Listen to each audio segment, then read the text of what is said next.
Je m'appelle Marceline Sounoukini. Je suis chargée de la mobilisation des jeunes et de l'animation des réseaux sociaux sur le projet de promotion de la santé et des droits sexuels et reproductifs des adolescents et jeunes à Kerbene, Togo. Et je suis basée à Cotonou. Alors, cette nouvelle expérience avec les personnes handicapées visuelles m'a beaucoup inspirée. Je n'ai pas fait beaucoup d'adaptations parce que, à faire cette expérience-là, j'ai remarqué que les personnes handicapées visuelles ne sont pas si différentes des personnes qui n'ont pas de handicap. Parce que les thématiques, on les a déroulées très facilement. À chaque fois qu'on faisait les séances de brainstorming, je remarque que les participants et participantes avaient déjà des informations en la matière. Et il n'y avait pas eu de timidité, il n'y avait pas eu de moquerie, il n'y avait pas eu des comportements inhabituels. Tout s'est très bien passé et j'ai personnellement beaucoup apprécié tout ce qui s'est passé depuis le matin jusqu'à la fin.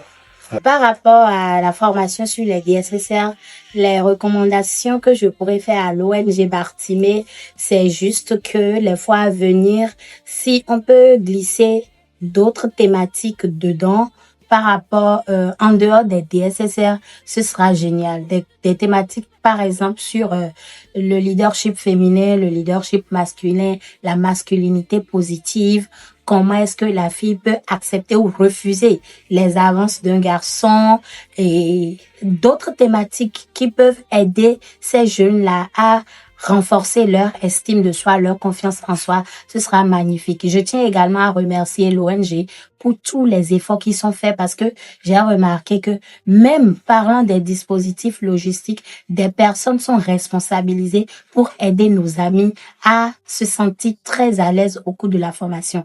Donc, tout s'est bien passé et si ces genres de séances peuvent être avec le consentement des participants médiatisés pour encourager d'autres personnes qui, à cause de leur handicap, essaient de se cacher pour permettre à ces personnes-là de renforcer leur estime de soi, de savoir qu'ils peuvent également participer à ces genres d'événements. Ce sera bien. Donc, ma forte recommandation serait de renforcer la communication autour de cette activité-là pour que beaucoup de personnes soient informées de cette initiative. Bon, merci.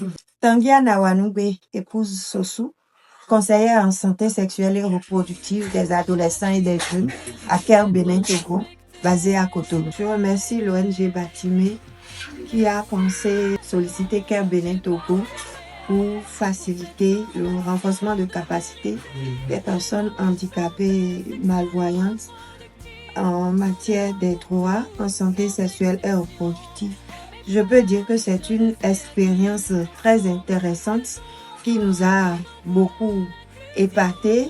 C'est une expérience qui nous a amené à adapter notre méthodologie pour que nous puissions nous conformer aux besoins de la cible.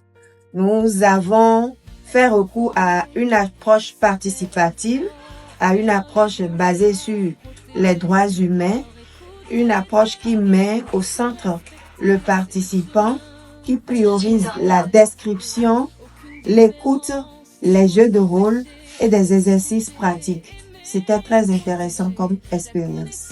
Les défis dans ce domaine, le premier défi, c'est la continuité. La matière d'éducation à la santé sexuelle, c'est un processus. Et il ne suffit pas d'amener les cibles au contact de la bonne information une fois. Il faut que ce soit une pratique continue.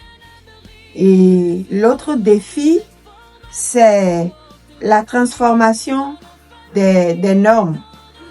Pouvoir défier les normes socio-culturelles. Certaines discussions et certains débats nous ont amenés à réaliser que il y a encore des perceptions ancrées et surtout en ce qui concerne les questions de menstruation, il y a des perceptions sur lesquelles il faut travailler.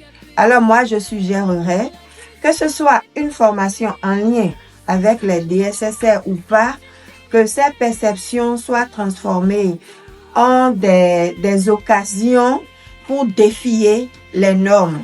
Et nous allons recommander des exercices de clarification des valeurs à réaliser peut-être en début d'activité ou en fin d'activité pour pouvoir mesurer le progrès en matière de perception des participants et au programme de l'ONG Batime.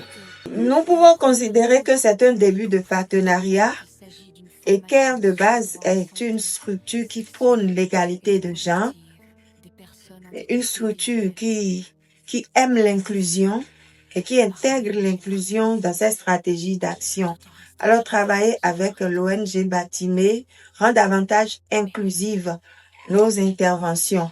Ce serait donc un partenariat gagnant-gagnant entre CARE et l'ONG Batime. Merci.